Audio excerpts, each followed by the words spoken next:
بچوں السلام علیکم ورحمۃ اللہ وبرکاتہ۔ دیکھیے سبق نمبر 8، ایک ظالمانہ معاہدہ۔ مشرکین مکہ کی جب ساری تدبیریں بیکار ہو گئیں، نہ ان کی لالچ سے کوئی متاثر ہوا اور نہ ان کے ظلم و ستم ہی سے گھبرا کر کوئی دین اسلام چھوڑنے پر آمادہ ہوا، تو انہوں نے اس سلسلے میں مزید غور و فکر اور مشورہ کیا۔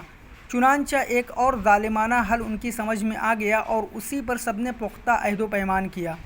انہوں نے یہ طے کیا کہ جب تک بنو ہاشم اور بنو مطلب محمد کا ساتھ نہ چھوڑ دیں، ان کا مکمل بائیکاٹ کیا جائے، ان کے ساتھ شادی بیاہ نہ کریں، ان سے بات چیت بھی نہ کریں، ان سے کوئی خرید و فروخت نہ کریں، نہ کبھی کسی طرح کی کوئی صلح قبول کریں، نہ ان کے ساتھ کسی طرح کی مروت برتیں۔ اس عہد و پیمان کو ایک صحیفے میں لکھ کر خانہ کعبہ کے دروازے پر لٹکا دیا گیا۔ اس صحیفے کو بغیث بن عامر بن ہاشم نے لکھا تھا۔ رسول اللہ صلی اللہ علیہ وسلم نے اس پر بددعا کی تھی اور اس کا ہاتھ یا ہاتھ کی بعض انگلیاں شل ہو گئی تھیں۔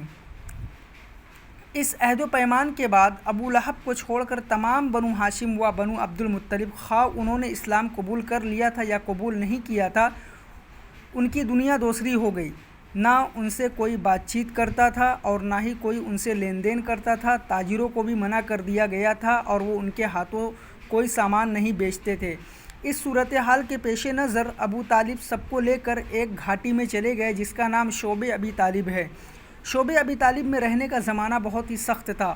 فاقوں کی نوبت آ گئی، درختوں کے پتے اور چمڑے تک کھانے پڑ گئے۔ عورتوں اور بچوں کے بھوک سے بلکنے کی آوازیں باہر سے سنی جاتی تھیں۔ ان کے پاس کوئی چیز پہنچ نہیں سکتی تھی، اگر پہنچتی بھی تھی تو چھپ چھپا کر۔ صرف حکیم بن حزام اپنی پھوپھی حضرت خدیجہ رضی اللہ تعالی عنہا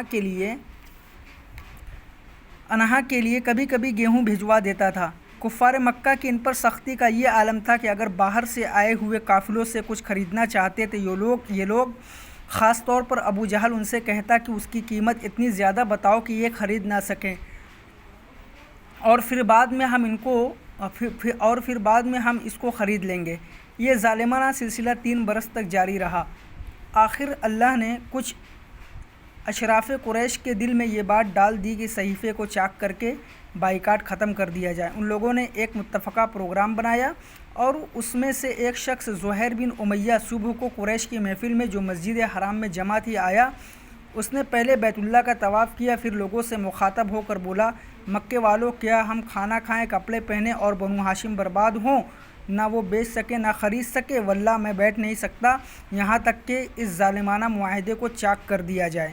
اب بھی سبق کو آخر تک پڑھیے اور وائس کو ریکارڈ کر کے ہمیں سینڈ کریے۔